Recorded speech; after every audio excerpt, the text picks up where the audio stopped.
Isang mapagpalang araw sa ating lahat.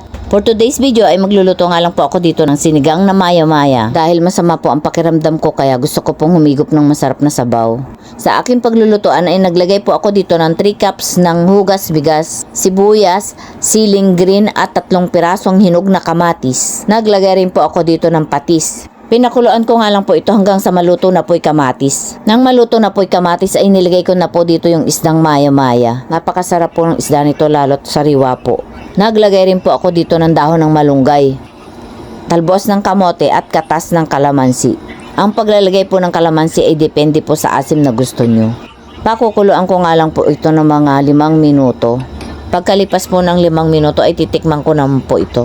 Para sa akin ay tama na po yung timpla. Napakasarap po ng isda na to, pati po yung sabaw. Malaking maya-maya po ito kaya mataba po yung laman nito.